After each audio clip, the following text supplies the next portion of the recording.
So there are a few models. One is so we have to recognize that higher education, good quality higher education is expensive.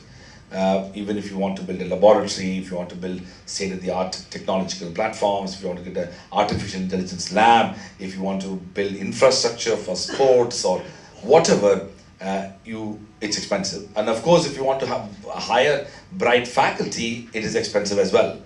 So first we have to understand that education is expensive, but the long-term investment and return on investment to higher education is the state of social and economic development of a society, and that's immeasurable in that sense, priceless, but also one can even put a value figure because it's so long term. The question is, who pays for it? That's the most important question, right? It's expensive and it needs to be invested. Different societies have taken different pathways. India, historically, we have seen higher education as a public good, and we have had largely public universities. Since the 1980s, we have developed private universities, but unfortunately most of them had a more for-profit type model. Recent times we have seen not-for-profit type universities emerging, few of them, and we see ourselves to be part of that. And the challenge remains that even when you have those institutions, there is a need for significant capital coming into the education system.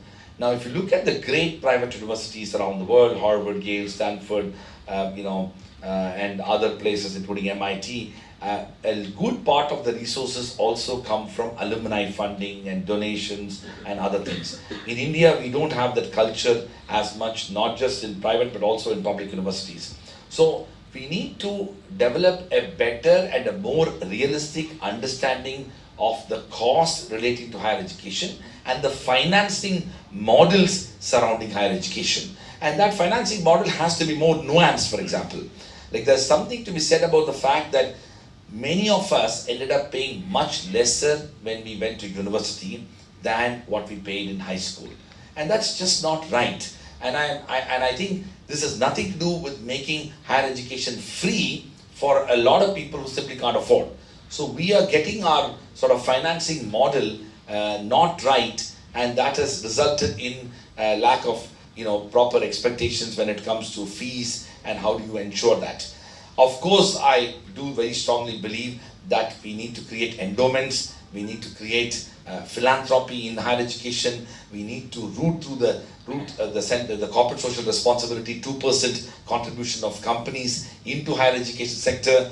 A few weeks ago, the finance minister announced that the CSR funding, the 2% CSR funding, is going to be made available for, in fact, companies can invest on incubators as well as research and innovation within universities. My only quibble with that announcement was that it ended up being limited to only public universities and private universities were ruled out. I think we need to go beyond this kind of distinction between public and private, particularly with 70% of our education sector in the private sector. Our country to build a $5 trillion economy is going to depend upon our ability to invest in higher education and to focus on building world-class universities.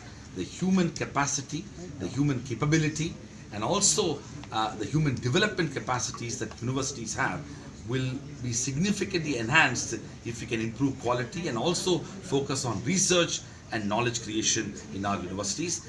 The fact that we have established institutions of eminence which have been identified as part of the Government of India's process is a first step in the right direction, but we need to move beyond that.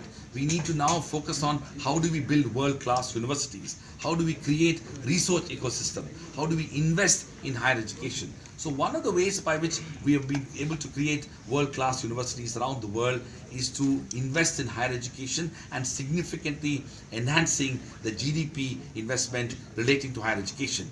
The benefit of that is we can have an economy and institutions that can shape the economy through better human capital emerging out of our universities.